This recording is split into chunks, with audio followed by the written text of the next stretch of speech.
Hello दोस्तों, अगर आपने चैनल को अभी तक सब्सक्राइब नहीं किया तो प्लीज़ कर लीजिए। और आज हम आपके लिए एक नई स्टोरी लेकर आए हैं, मोहब्बत का इम्तिहान भाग 1। तो चलिए बिना टाइम वेस्ट किए स्टोरी को स्टार्ट करते हैं। एक होटल में चल रही आलीशान पार्टी, सभी बड़े बड़े और मशहूर गेस्ट दिखाई पड़ रहे थे।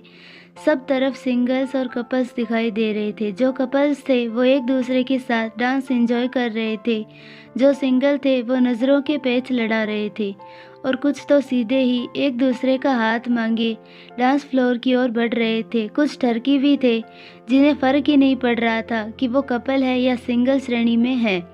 उनका भी अलग रुआब था और सभी पूरी तरह से पार्टी का लुत्फ़ उठाने में व्यस्त थे। उसी पार्टी में एक लड़की, जिसकी उम्र कोई 21 साल होगी, चटक रंग की साड़ी पहने एक हम उम्र लड़के की बाहों में बाहें डाल खड़ी थी। लड़का खुद भी एकदम कसे हुए ब्लैक टैक्सीडो में कहर ढा रहा था। वो लड़का भी प्यार से मुस्कुराकर लड़की की ओर देख रहा था। दोनों में बस प्यार ही प्यार नजर आ रहा था। पार्टी में मौजूद हर इंसान उनके प्यार को देखकर कुढ़ रहा था कि काश इतना प्यार उनके बीच होता। अरे दिव्या, कितनी सुंदर लग रही हो, एक सजी धजी अधेड़ उम्र की महिला उनके पास आते हुए बोली तो वो मुस्कुराकर लड़के को देखते हुए बोली, इन्हीं की पसंद है आंटी। साड़ी से लेकर ज्वेलरी सब कुछ खुद ही पसंद करके लाए थे। बोलते हुए उसके चेहरे पर हल्की सी लाली आ गई, लेकिन लड़का भी शौकी में बोला, लाया ज़रूर मैं था, लेकिन अगर इन्होंने पहना नहीं होता तो शायद इनकी चमक भी फीकी पड़ी होती। आप भी ना। बोलते हुए उसने शर्माकर दूसरी ओर मुंह मोड़ लिया और लड़का उसे देख बस मुस्कुराता रह गया। कहाँ से लेकर आते हो तुम दोनों इतना प्यार? अरे भाई, तुम्हारे अंकल एक साड़ी लेने जाए तो चुनकर वो लाएंगे जिसका रंग मुझे कभी पसंद ही नहीं आएगा, वो बोली। तो लड़का बोला, मेरे साथ लकीली ऐसा नहीं हुआ आंटी, जो भी मैं लाता हूँ प्यार से पहन लेती है। आप लाते ही इतने प्यार से हैं, इनकार करने की गुंजाइश ही कहाँ होती है। उसने फिर आंखों में प्यार भर लड़की की ओर देखा तो आंटी बोली, बस तुम दोनों का प्यार ऐसे ही बना रहे। लगता ही नहीं है कि 2 साल हो चुके हैं शादी को।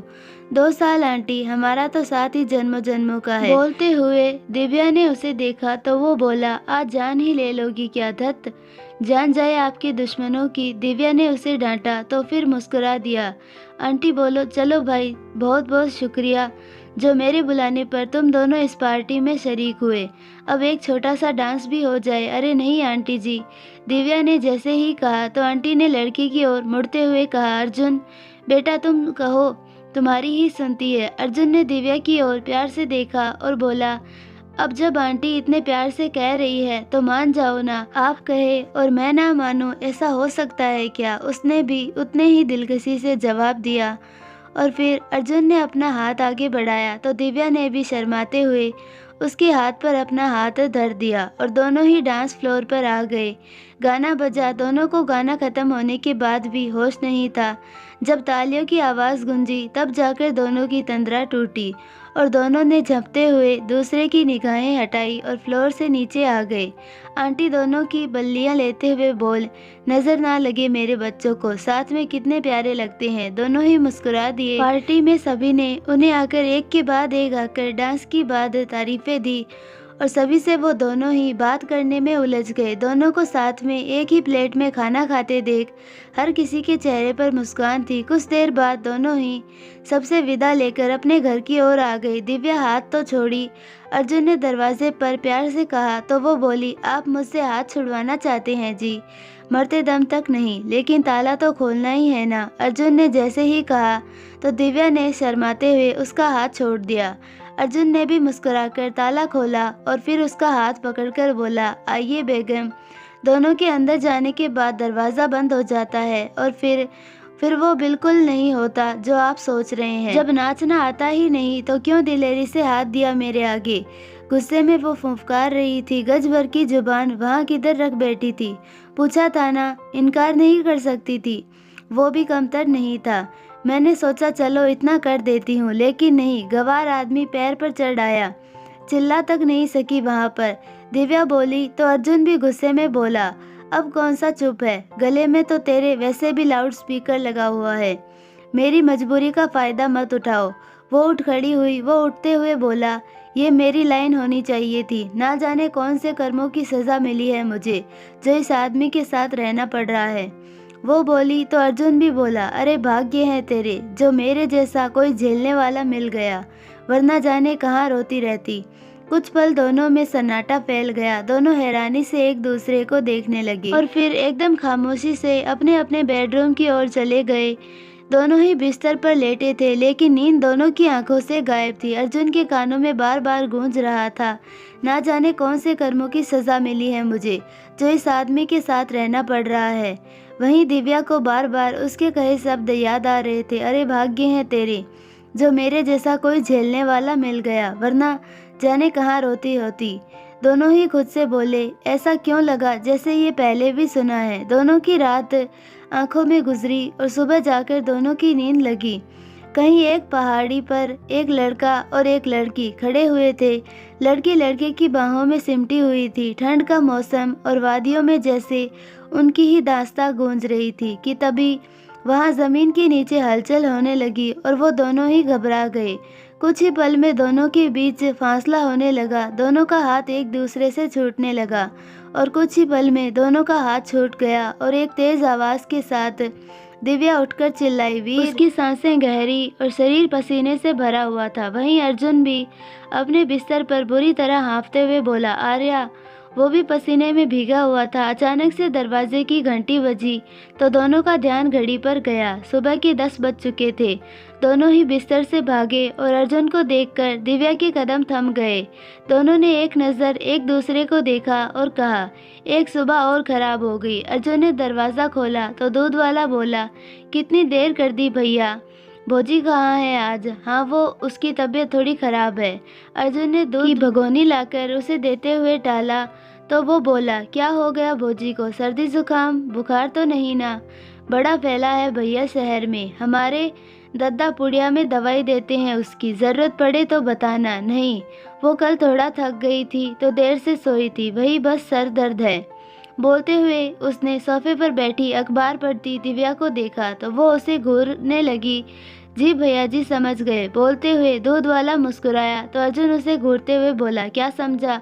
यही कि भौजी ठीक है, बस थकान है। बोलते हुए उसने फिर से किसे निपोरे तो अर्जुन बोला, सारा दूध यही देगा। हम कहाँ दूध देते हैं भैया जी, दूध तो हमारी भैंसिया देती है। वो फिर ठहाके मारकर हंसने लगा तो अर्जुन बोला, ये दूध बांटना तो तू ही आया है ना, या ये तेरी भैंसिया कर लेती है। अच्छा मजाक करते हो भैया, वो हंसते हुए बोला। तो अर्जुन बोला, सो तो है, जाकर जल्दी से आंटी को दूध दे दे, वरना फिर से महीने के अंत में पैसे के लिए तेरी और उनकी प्यार भरी नोकझोंक दिखने मिलेगी। वो अब की बार झेपते हुए तेजी से निकल गया। उसने दिव्या को एक नज़र देखा, लेकिन दोनों में से किसी ने किसी को कुछ नहीं कहा। कुछ देर बाद दोनों ही तैयार होकर लैपटॉप के सामने बैठे थे। साउंड प्रूफ कमरा एकदम बंद था। दोनों ही चेहरे पर गंभीरता लिए बैठे थे। सामने स्क्रीन के पार बैठा व्यक्ति भी शक्ल से मोकेम्बो से कम नहीं लग रहा था। अब चुप क्यों हो दोनों, बोलो, उन्होंने पूछा तो दोनों ही साथ में बोले, सर ये शटअप। वो चिल्लाए, ऐसे तो वहीं फंसकर मर जाओगे दोनों, मरोगे या जान ले लो एक दूसरे की दोनों, है ना। रिवॉल्वर तान दो दोनों एक दूसरे पर और ख़त्म कर दो किस्सा। मैं मिशन पर दूसरे लोगों को भेज दूंगा। Sorry sir. दोनों सर झुकाए बोले, अरे एक आदर्श पति पत्नी बनाकर भेजा था तुम्हें वहाँ, लेकिन उधर भी कुत्ता बिल्ली खेल रहे हो दोनों। मिशन क्या खाक सॉल्व करोगे, यहाँ सबकी कॉन्ट्रैक्ट मैरिज ही हिट हो रही है और तुम अकेले होंगे जो इसे फ्लॉप करवाओगे। वो चिल्लाए तो दोनों फिर से बोले, सॉरी सर। व्हाट सॉरी, ऐसे तो पैर बड़े चलते हैं तुम्हारे दिव्या, और एक बार उसका पैर लग गया डांस में तो पैर टूट गया क्या। उन्होंने चिल्लाया तो वो खामोशी से बैठी रही और लड़के के चेहरे पर मुस्कान आ गई। और तुम अर्जुन, अगर कुछ देर उसके बैग उठा लिया तो हाथ टूट गए तुम्हारे। उन्होंने डांटा तो इस बार दिव्या मुस्कुराई और वो गुस्सा दबाए बैठा था। ऐसे लड़ते हैं जैसे पता नहीं कौन से जन्म के दुश्मन हो। वो जैसे ही बोले तो एक बार फिर दोनों को लगा कि ये सब सुना हुआ है और उन्होंने सर उठाकर एक दूसरे को देखा। हालांकि दोनों ही नहीं समझे कि दोनों के मन में एक ही विचार कैसे है। अब अगर एक भी कंप्लेंट आई तो इस केस के लिए मैं कोई और ऑफिसर भेज दूंगा और तुम दोनों बस अपने अपने घर में अकेले रहना। उन्होंने फिर चिल्लाया तो दोनों फिर सर झुकाकर बोले, सॉरी सर। मीटिंग खत्म होने के बाद दोनों एक दूसरे की ओर देखे, लेकिन दोनों में से किसी की इच्छा नहीं हुई बात करने की और दोनों ही एक दूसरे को घूरते हुए उठकर एक बार फिर अपने अपने कमरों में बंद हो गए। अर्जुन ने मीटिंग के बाद 2 कप चाय बनाई और 1 कप दिव्या के सामने सरका दिया। दिव्या ने भी चुपचाप से कप लिया और चाय की घूंट भरने लगी। कुछ देर बाद वो बोली, आज खाना बनाने की बारी भी तुम्हारी है, याद है मुझे। बोलते हुए अर्जुन ने उसे घूरा तो वो भी उसे घूरते हुए बोली, पूछ रही हूँ कि खाने में क्या बनाओगी, देखता हूँ किचन में। उसने टालने वाले अंदाज में कहा तो वो बोली, बता रही हूँ कि मैं चावल नहीं खाऊंगी, जब तुम्हारी बारी होती है तब मैं चुपचाप खा लेता हूँ। अर्जुन ने चाय का घूंट भरते हुए कहा तो वो दिव्या बोली, तो मैं तुम्हारी तरह अपनी बारी हर बार चावल नहीं बनाती, चावल नहीं, कभी पुलाव, कभी खिचड़ी, कभी बिरयानी, हर बार अलग अलग होता है। अर्जुन चिढ़ते हुए बोला तो दिव्या हंसते हुए बोली, बताने के लिए शुक्रिया, मुझे तो अब तक लगा कि ये सब एक ही था। देख, यहाँ रहना है तो एडजस्ट करना पड़ेगा। अर्जुन ने गुस्से में देखते हुए कहा तो वो बोली, कर ही तो रही हूँ, जब से आई हूँ। एहसान नहीं कर रहे हो कोई, मैं भी एडजस्ट ही कर रहा हूँ। अर्जुन भी खुन्नस में ही था। अभी दोनों की बहस और आगे बढ़ती उतने में दरवाजे की घंटी बजी। दोनों एक दूसरे को देख रहे थे। घंटी बज रही है, दिव्या ने उसे देखते हुए कहा तो वो अपनी चाय पीते हुए बोला, बहरा नहीं हूँ, सुनाई आ रही है मुझे, तो जाकर दरवाज़ा खोलो। दिव्या ने फिर कहा तो वो मुस्कुराते हुए बोला, सुबह मैंने खोला था दूध वाले के लिए, अब तुम्हारी बारी है। अर्जुन के चेहरे पर मुस्कान देखकर दिव्या दांत पीसते हुए उठ गई और दरवाज़ा खोलने चल दी। जैसे ही उसने दरवाज़ा खोला वैसे ही सुजाता आंटी उसे देखते हुए बोली, अरे दिव्या, कैसी हो बेटा। उनकी आवाज़ कानों में पड़ते ही अर्जुन के मुंह से पूरी चाय बाहर आ गई और वो जल्दी से उठने लगा। आंटी, मैं बिल्कुल अच्छी हूँ, उसने ज़बरदस्ती मुस्कुराते हुए कहा तो वो दरवाजे के अंदर घुसते हुए बोली, और क्या चल रहा है। दिव्या का मन कर रहा था कि वो गुस्से में उनका सर फोड़ दे, लेकिन वो मजबूरी में पलटकर अर्जुन को देखने लगी जो अंदर भागने की तैयारी में था, लेकिन भाग नहीं सका। अरे अर्जुन भी आज घर पर ही है, क्या बात है बेटा, आज ऑफिस नहीं गए, उन्होंने मृदु वाणी में पूछा तो अर्जुन भी जबरदस्ती मुस्कुराते हुए बोला, नहीं आंटी। बोलते हुए वो दिव्या को देखने लगा। क्या हुआ, आंटी ने पूछा तो दिव्या उनके पीछे से उसे इशारा करने लगी कि या कुछ बहाना बना दो, लेकिन तभी आंटी पीछे पलटी तो उसके हाथ ऊपर देखकर वो उसे हैरानी से देखने लगी। तभी उसने जोर से ताली मारी और बोली, मच्छर, मच्छर बहुत होने लगे हैं आंटी। हाँ, सो तो है बेटा, इस मौसम में तो होते ही हैं, तुम पेस्ट कंट्रोल करवा लो एक बार और मच्छरदानी रखो, आंटी ने सुझाया तो वो बोली, जी आंटी जी, वो उनको एलर्जी है ना, सो इसीलिए नहीं करते। अच्छा। बोलते हुए एक बार फिर वो अर्जुन की ओर मुड़ गई और बोली, हाँ तो बेटा, तुमने बताया नहीं आज ऑफिस की छुट्टी है। नहीं आंटी, वो आज, हाँ आज दिव्या का जन्मदिन है, इसीलिए नहीं गया, अर्जुन ने हड़बड़ी में कहा तो दिव्या ने अपना माथा पकड़ लिया। सच्ची। बोलते हुए आंटी फिर से एक बार पीछे मुड़ी तो दिव्या को अपना सर पकड़े देखने लगी। तभी दिव्या ने उन्हें देखते हुए फिर से माथे पर हल्के से मारते हुए कहा, मच्छर बहुत है आंटी। आंटी भी हामी भरते हुए बोली, बताया क्यों नहीं, दिव्या का जन्मदिन है तुम्हारा, हमें तो मालूम ही नहीं था, मुझे भी अभी पता चला, उसने आहिस्ता से कहा। लेकिन फिर भी आंटी के तेज कानों में उसकी बात पड़ गई और वो बोली, अभी। तो अर्जुन बोला कि जन्मदिन के लिए छुट्टी ली है और तुम बोल रही हो कि तुम्हें अभी पता चला। वो आंटी सरप्राइज था ना, अर्जुन बीच में ही बोल पड़ा। बर्थडे पर सरप्राइज देते हैं, सुना है मैंने, बर्थडे भी सरप्राइज होता है, ये आज मालूम चला, आंटी अर्जुन को देखते हुए बोली। तो अर्जुन हंसते हुए बोला, क्या आंटी आप भी मजाक बहुत करती है, बर्थडे सरप्राइज नहीं है, प्लानिंग सरप्राइज है। दिव्या को तो याद भी नहीं था कि आज उसका जन्मदिन है, तो मैंने उसके लिए सरप्राइज प्लानिंग की थी और इसीलिए छुट्टी ली थी। उसने बोलते हुए गहरी सांस छोड़ी। ओ ऐसा, तो मतलब मैंने तुम्हारी प्लानिंग खराब कर दी। अब जाकर आंटी अफसोस के साथ बोली। तो अर्जुन मुस्कुराते हुए बोला, सो तो है।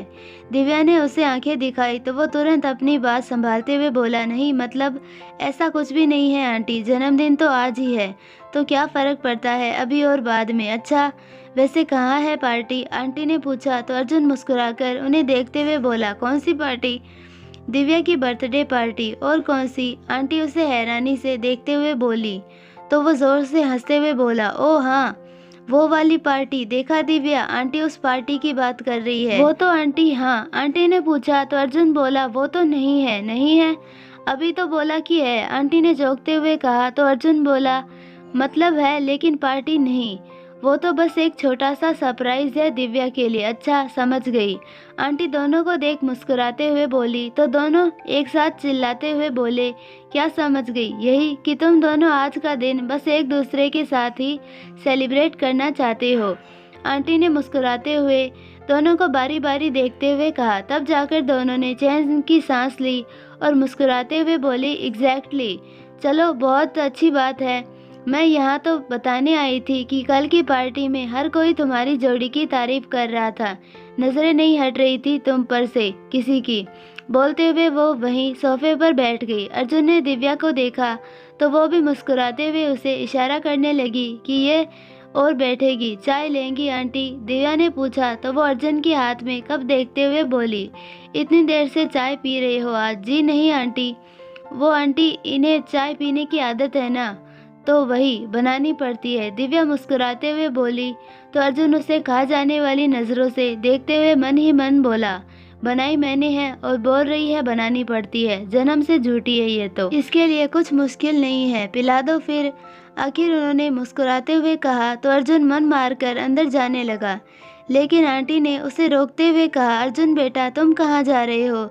जी चाय बनाने, उसने बिना कुछ सोचे समझे बोला। तो आंटी हैरानी से उसे और दिव्या को देखते हुए बोली तुम चाय बनाओगे? लेकिन दिव्या तो बोल रही थी कि तुम एक गिलास भी नहीं उठाते। अर्जुन ने उसे घूरकर देखा तो दिव्या ने आंखों ही आंखों में उसे बात संभालने के लिए कहा। अर्जुन आंटी की ओर देखते हुए बोला वो तो सच है आंटी, घर का सारा काम तो मेरी दिव्या ही करती है। ऑफिस से आने के बाद जान ही कहाँ बसती है। ये तो बस आज उसका जन्मदिन है ना, तो सोचा कि आज उसे रेस्ट दूंगा। हालांकि सच तो ये था कि दिव्या को चाय बनाना आती ही नहीं थी, लेकिन सिर्फ चाय खाना वो अच्छा बना लेती थी, इसीलिए ये जिम्मेदारी अर्जुन के ऊपर थी। उसके बोलते ही आंटी मुस्कुराकर बोली इसीलिए तो मैं कहती हूँ कि तुम्हारी जोड़ी को नजर ना लगे, कितना प्यार है दोनों में। जी सो तो है। बोलते हुए अर्जुन मुस्कुराया और किचन की ओर बढ़ गया। कुछ देर बाद जब वो चाय बनाकर लाया तो आंटी ने चाय का एक घूंट भरते ही कहा अरे वाह, तुम तो बहुत अच्छी चाय बनाते हो अर्जुन। जी सच में। पहली बार दिव्या के मुंह से उसकी असली तारीफ निकली थी, वो भी मजबूरी में। और बताओ अर्जुन बेटा, काम कैसा चल रहा है? आंटी ने पूछा तो वो बोला बस बढ़िया चल रहा है आंटी। और गुड न्यूज़ कब दे रहे हो? उन्होंने मुस्कुराते हुए पूछा तो वो बोला बस कुछ ही महीनों में है। आंटी ने उसके जवाब पर एकदम से चौंकते हुए कहा तो दिव्या उसे उल्टा मारते हुए बोली वो गुड न्यूज़ की बात कर रही है, मैं भी उसी की बात कर रहा हूँ। कुछ महीनों में मेरा प्रोजेक्ट पूरा हो जाएगा आंटी, अर्जुन ने मुस्कुराते हुए कहा। तो आंटी हंसते हुए बोली अरे बेटा, काम से बाहर भी आओ, मैं घर परिवार की बात कर रही हूँ। मेरा मतलब है कि तुम और दिव्या कब गुड न्यूज़ सुना रहे हो? अब की बार उसने दिव्या को खींचते हुए देखा जो शर्माते हुए उसे अपने हाथ में बच्चे का झुलाने का इशारा कर रही थी। तो उसे जोर का ठसका लगा। अरे बेटा, तुम ठीक हो? आंटी ने घबराते हुए पूछा। तो दिव्या ने उसे पानी देते हुए आहिस्ता से कुछ देर से वो ठीक महसूस करने लगा। तो फिर आंटी उसका मुंह देखने लगी तो वो बोला आंटी, वो अभी उस बारे में सोचा नहीं। क्यों नहीं? 2 साल तो पूरे हो गए ना शादी को तुम्हारे। कोई दिक्कत है तो बताओ, पास में डॉक्टर का क्लिनिक है, बेस्ट गायनिक है शहर की, और मेरे बहुत अच्छे संबंध भी है, अच्छे से चेकअप करेगी, 2 महीने में ही गुड न्यूज़ मिल भी जाएगी, उन्होंने बताया। अरे नहीं नहीं आंटी, कोई प्रॉब्लम नहीं है, बस अभी के लिए हमने इतना सोचा नहीं, अर्जुन ने कहा। तो आंटी बोली रुपया पैसा लाख हो, लेकिन घर का आंगन तो बच्चों की किलकारियों से ही भरता है ना। उनकी बात सुनते ही दिव्या और अर्जुन एक दूसरे को देखे और दोनों ने ही एक झटके में मुंह फेर लिया। यहाँ तो एक दूसरे की शक्ल बर्दाश्त करना मुश्किल था और आंटी उन्हें बच्चों के सपने दिखा रही थी। कुछ देर बाद जब वो गई तो दोनों ने सुकून की सांस ली। कुछ देर बात हुई कि अचानक से दिव्या का फ़ोन बजने लगा। उसने फ़ोन पर मम्मी कॉलिंग देखा तो मोबाइल उठाकर कान में लगाते हुए सुस्त आवाज़ में कहा हेलो। सामने से मम्मी की दहाड़ मारकर रोने की आवाज़ आने लगी। दिव्या, मम्मी। वो बुरी तरह चौंकते हुए उठी और बोली क्या हुआ, आप इतना रो क्यों रही है? दिव्या की गंभीर आवाज सुनकर इस बार अर्जुन भी उसे देखने लगा। क्यों किया तूने ऐसा बेटा? मम्मी का रोना बढ़ता जा रहा था। 1 मिनट मम्मी, क्या हुआ? दिव्या को कुछ समझ नहीं आ रहा था, लेकिन अभी मम्मी बोली, तूने शादी कर ली छुपकर हमसे और अब उस लड़के के साथ रह रही है। क्या? वो बुरी तरह चौंक गई और बोली, ये किसने कहा आपसे? सच है या झूठ? मम्मी गुस्से में बोली। तो दिव्या ने कहा, पूरा सच नहीं है तो मतलब पूरा झूठ भी नहीं है। मम्मी ने फिर कहा, मम्मी यार। दिव्या परेशान होने लगी तो मम्मी बोली, तेरे मामा जी ने कल खुद तुझे पार्टी में उस लड़के के साथ बाहों में बाहें डालकर नाचते देखा था, और तो और तेरा पीछा किया तो पाया कि तुम दोनों रहते हो एक साथ, एक ही घर में। हमें तो कहीं मुंह दिखाने के काबिल नहीं छोड़ा तूने। बोलते हुए वो और जोरों से रोने लगी। क्या मामा जी? वो क्या कर रहे थे वहाँ? दिव्या चौंकी, लेकिन मम्मी चिल्लाने लगी, मतलब तू ही थी ना वो? मेरे तो भाग ही खराब है। आदमी तो आदमी, औलाद ने भी धोखा दे दिया। अरे मम्मी बात तो सुनो, दिव्या ने कहा। तो मम्मी गुस्से में बोली, शाम तक तू और वो लड़का जिसके साथ तू रहती है वो मुझे घर के अंदर चाहिए, समझी? लेकिन मम्मी, लेकिन तब तक फोन कट चुका था। अर्जुन जो इतनी देर से उसे परेशान देख रहा था, आखिर उसके पास जाकर बैठ गया और बोला, कोई सीरियस प्रॉब्लम है क्या? दिव्या ने सर उठाकर देखा और शाम तक आनंद फानन में जो भी फ्लाइट मिली उससे दोनों अपने शहर पहुंचे। शाम के वक्त दिव्या के घर पर दिव्या और अर्जुन सर झुकाए बैठे थे। एक तरफ दिव्या के माता पिता तो दूसरी तरफ अर्जुन के माता पिता, और उनके सामने उनके सर, मतलब इस मिशन को उन्हें सौंपने वाले ऑफिसर। यही बात है बस। जैसे ही उनके ऑफिसर ने कहा तो दिव्या की मम्मी बोली, बस आपके लिए बस है। अरे ये दोनों शादीशुदा बनकर एक साथ एक छत के नीचे रह रहे हैं, लेकिन मैंने बताया ना कि वो बस एक मिशन है। ऑफिसर ने उन्हें समझाने की कोशिश की तो दिव्या की मम्मी भड़कते हुए बोली, आज उसके मामा ने देखा, कल कोई और देखेगा। हम किस किस का जवाब देंगे कि हमारी बेटी मिशन पर है? कल कोई ब्याह भी नहीं करेगा उससे। मुझे करना भी नहीं है मम्मी, दिव्या बीच में ही चिढ़ते हुए बोली। तो वो तुरंत उसे डांटते हुए बोली, तू चुप कर। उनके लहजे से भी सभी घबरा गए। भले ही नाम बदल दिया हो आपने, इंसान तो वही है। और फिर अर्जुन तो उसके साथ काम करता है, और ये बात इस शहर में हमारे हर रिश्तेदार को पता है। कल किस किस को जवाब देंगे? उन्होंने फिर बंदूक ऑफिसर की तरफ घुमा दी। देखिए, इसके पहले हमने इन दोनों से ही परमिशन ली थी, ऑफिसर ने समझाया। तो दिव्या की मम्मी बोली, ये तो बच्चे हैं, इनको क्या समझ? आपको हमसे परमिशन लेनी चाहिए थी। वो एंटन के साथ बैठ गई और अर्जुन और दिव्या उनकी बात सुनकर हैरानी से उन्हें देखने लगे। अच्छा ठीक है, अब जो हो गया सो हो गया, अब हम क्या कर सकते हैं वो बताइए? ऑफिसर ने कोई निष्कर्ष निकलता ना देखकर पूछा तो वो बोली, दिव्या आगे इस मिशन पर नहीं जाएगी। वोट एक साथ अर्जुन, दिव्या और ऑफिसर चीखे, अरे क्या है, पर्दे फाड़ दोगे क्या कान के सब? दिव्या की मम्मी चिल्लाते हुए बोली, ये तो मुमकिन नहीं है। वहाँ उसकी नई पहचान के साथ वो सेट हो चुकी है। अब हम अर्जुन की नई पत्नी बनाकर किसी और को वहाँ नहीं भेज सकते, ऑफिसर ने कहा। तो उसकी मम्मी बोली, ये हमारी समस्या नहीं है। क्यों बहन जी? उन्होंने लगे हाथ अर्जुन की मम्मी को भी लपेट लिया। उन्होंने भी हुंकार भरी। आखिर बात तो अर्जुन ने भी अपने घर से छुपाई थी, दूसरा कोई रास्ता? ऑफिसर ने थक हार कर पूछा। तो दिव्या की मम्मी बोलो, दोनों की शादी। वोट एक बार फिर तीनों चीखे। तो उसकी मम्मी बोली, अरे बहरा कर तो सब मुझे मिलकर। देखिए माताजी, ऑफिसर ने विनम्रता से कहा। तो दिव्या की मम्मी उन्हें घूरते हुए बोली, आपसे उम्र में 2-4 साल छोटी ही लगूंगी मैं भाभी जी। अब ठीक है? उन्होंने पूछा। तब जाकर उन्हें मुख रेखा थोड़ी सुधरी। देखिए भाभी जी, शादी बड़ा निर्णय है, उन्होंने समझाया। तो वो बोली, आपने सोचा था करवाने से पहले, लेकिन ये कोई सच की शादी थोड़ी ना है मम्मी, दिव्या बोली। तो अर्जुन की मम्मी बोली, मैरिज सर्टिफिकेट तो है ना तुम दोनों का? वो तो नकली है मम्मी, आधार कार्ड और बाकी डॉक्यूमेंट्स की तरह, है ना सर? अर्जुन ने अब की बार उनका मुंह देखते हुए पूछा। तो वो खामोशी से उनका चेहरा देखने लगे। हमारा मैरिज सर्टिफिकेट नकली है ना सर? दिव्या ने दोबारा पूछा। तो इस बार वो धीमी आवाज में बोले, नहीं। वोट इस बार अर्जुन और दिव्या और जोर से चीखे। तो दिव्या की मम्मी बोली, अब तो फाड़ ही दो मेरे कान के पर्दे। बार बार चिल्ला के सुकून नहीं मिल रहा किसी को। एक्चुअली सब बन गया था बस मेरे सर्टिफिकेट को छोड़कर, और बस उसे बनाने वाला आदमी शहर से बाहर चला गया था अपने पिता के देहांत पर, और ये सीक्रेट मिशन था तो कहीं और से बनवाने में रिस्क था। लेकिन बड़ी मुश्किल से एक पहचान से आनन फानन में मंदिर से शादी का प्रमाण पत्र बनवाकर थोड़ी सी रिश्वत खिलाकर तुम दोनों का मेरे सर्टिफिकेट असली बनाया गया था। उन्होंने जैसे ही कहा तो दिव्या बोली, इम्पॉसिबल। अगर मेरे सर्टिफिकेट में हमारे असल नाम है तो वो आपने प्रूफ के फॉर्म में कैसे दिखाया मालिक को?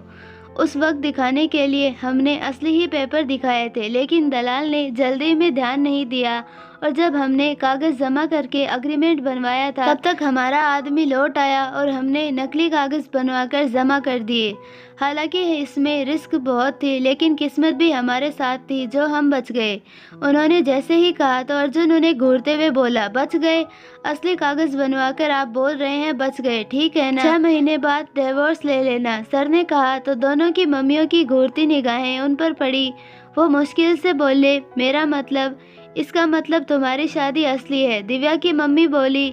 तो दिव्या कुछ कहने वाली थी, तभी अर्जुन की मम्मी बोली, वैसे मुझे दिव्या पहले भी पसंद थी। जब जब मैंने इसे अर्जुन के साथ देखा तो मुझे तो हमेशा ही अच्छी लगी। अब क्या सोचा है तुम दोनों ने? दिव्या की मम्मी ने पूछा तो वो दोनों लाचारी से उनका मुंह देखने लगे। शादीशुदा तो हो ही, साथ भी रह रहे हो। तो वो बोली, हमारी तसल्ली के लिए मंदिर में फेरे ले लो बस, फिर मर्जी चाहे जो करो। वो बोली तो दोनों जोर से चिल्लाए, नहीं रे राम, मेरे कान तो आज सब पूरी तरह से खराब करके ही मानेंगे। वो गुस्से में कान पर हाथ रखते हुए बोली। अर्जुन और दिव्या ने अर्जुन की मम्मी की तरफ देखा तो वो बोली, मैं भी सहमत हूँ। एक बच्चे की जिंदगी इस तरह दांव पर नहीं लगा सकते, और फिर हमें भी जवाब देना पड़ेगा। लड़का है तो क्या हुआ, कल को किसी रिश्तेदार ने देखा तो कीचड़ तो हम पर भी आएगा। दोनों ने अब की बार हार कर एक दूसरे का मुंह देखा। पहली बार दोनों ने मुंह नहीं फेरा था क्योंकि दूसरी ओर देखने की हिम्मत दोनों की नहीं थी। अगले दिन दोनों मंदिर में एक दूसरे का हाथ पकड़े फेरे ले रहे थे। दोनों की माएँ खुशी से फूल डाल रही थी। पिताओं की तो खैर तब तक नहीं चली तो अब क्या चलती। बाकी ऑफिसर ने उन्हें देखते हुए बस यही दुआ मांगी, इन्हें आगे के सफ़र के लिए हौसला देना ईश्वर। दिव्या सोने के लिए जैसे ही बिस्तर पर लेटी उसे एहसास हुआ कि कोई उसके पास आया है। उसने झट से आंखें खोली तो बगल में मुस्कुराते हुए अर्जुन लेटा हुआ था। उसे देखते ही वो चौंक गई और बोली, तुम? हाँ मैं। वो बड़े प्यार से मुस्कुराकर बोला, यहाँ क्या कर रहे हो तुम? अपने कमरे में जाओ। वो ब्लैंकेट से खुद को कवर करते हुए बोली। तो अर्जुन उसके और नज़दीक खिसक कर आया और बोला, अब तो हमारा कमरा भी एक है और बिस्तर भी। क्यों? उसने उसकी अजीब सी आंखों में देखते हुए पूछा तो वो मुस्कुराकर बोला, अब हमारी शादी ऑफिशियली जो हो चुकी है, देखो। दिव्या उसे उंगली दिखाते हुए बोली, इतनी जल्दी? पहले एक किस से शुरू करते हैं ना। अर्जुन बड़े ही रोमांटिक आवाज में बोला तो वो चिल्लाई, छी, कैसी बात कर रहे हो तुम? अरे अब शर्माना क्या? अर्जुन खुलकर मुस्कुराते हुए बोला तो वो अपना हाथ टेबल पर मारते हुए रिवॉल्वर खोजते हुए बोली, ज़्यादा स्मार्टनेस दिखाई ना, गोली मार दूंगी। अब जान लेकर भी क्या करोगी? वो पहले ही जा चुकी है। अर्जुन उसका हाथ पकड़ते हुए बोला तो वो गुस्से में बोली, देखो ये शादी कोई शादी वादी नहीं है, मैं नहीं मानती, ये सिर्फ एक नाटक है। जब तक हमारा मिशन पूरा नहीं होता उसके बाद तुम अपने रास्ते और मैं अपने रास्ते। अब तो हमारे रास्ते भी एक है और मंजिल भी। अर्जुन दिलकश अंदाज में बोलते हुए उस पर झुक गया। ए क्या कर रहे हो? वो अर्जुन के वजन तले दबे जा रही थी लेकिन फिर भी चिल्लाई, किस तो आज बनती है, आज हमारी सुहागरात है। बोलते हुए अर्जुन पूरी तरह उस पर छा गया और जैसे ही उसके होठों को अपने होठों से छूने वाला था वैसे ही वो जोर से चिल्लाई, नहीं, और अपनी खुद की आवाज़ से उसकी आंखें खुल गई। उसने आसपास देखा तो फ्लाइट में बैठे सभी लोग उसे घूर रहे थे। वहीं बगल में बैठा अर्जुन उसे गुस्से से देखते हुए बोला, वहाँ क्या कम तमाशा हुआ जो यहाँ भी शुरू कर दिया? वो उसे गौर से देखते हुए बोली, तो तुम यहाँ हो, मतलब कि वो सपना था। और उसके चेहरे पर खुशी से मुस्कान चौड़ी हो गई। लेकिन अर्जुन उसे देखते हुए बोला, पहले क्या कम पागल थी जो अब और भी गहरा सदमा बैठ गया। दिव्या भी उसकी ओर देखते हुए बोली, तुम नहीं जानते कितना डेंजरस सपना देखा मैंने। कोई बड़ी बात नहीं, हिले हुए दिमाग में ऐसे ही सपने आएंगे, अर्जुन ने उसे घूरकर देखते हुए कहा और फिर से अपनी आंखें बंद करके सीट से सर टिका लिया। मेरे सपने में आया कि तुम शादी को सच मानकर मेरे पास सो गए और यहाँ तक कि ज़बरदस्ती मुझे किस करने की कोशिश की। दिव्या ने उसे घूरते हुए कहा तो वो एक झटके में अर्जुन आंखें खोलकर उसे देखा और फिर उसकी हंसी निकल गई। शक्ल देखी है अपनी, किसी की किस करने की इच्छा भी इसे देखकर ही मर जाएगी। तुम बकवास मत करो, समझे? दिव्या उसे देखकर गुस्से में बोली तो अर्जुन हंसते हुए बोला, शुरू किसने किया है हाँ? और फिर वो मुंह फेर कर सामने देखने लगी। अर्जुन को तो वैसे भी फर्क नहीं पड़ रहा था। कुछ देर के बाद दोनों एक बार फिर से मुंबई लौट आए। सोसाइटी के गेट पर आते ही अर्जुन ने तुरंत दिव्या का हाथ पकड़ लिया तो दिव्या ने उसे घूरते हुए कहा, अब ये क्या है? सपने से जाग जा, सोसाइटी के गेट पर खड़े हैं और सब अपनी खिड़कियों से हमें ही देख रहे हैं तो थोड़ा मुस्कुरा। उसने मुस्कुराते हुए धीरे से कहा तो दिव्या को भी होश आया कि अब वो एक बार फिर से दिव्या वाले अवतार में है। उसने जल्दी से खुद को संभाला और बड़ी सी मुस्कान लिए अर्जुन को देखकर बोली, चलिए। रास्ते में ही आंटी अपना कुत्ता घुमा रही थी। कुत्ता भी मनमोजी था, उनके वजन से 2 गुना था और ऐसा लग रहा था कि वह उन्हें घुमाने निकली है। आंटी उन्हें देखते हुए बोली, अरे अर्जुन, दिव्या कहाँ से आ रहे हो बेटा? जी आंटी, वो घर पर ज़रूरी काम था तो मम्मी ने बुलाया था। दिव्या मुस्कुराकर बोली।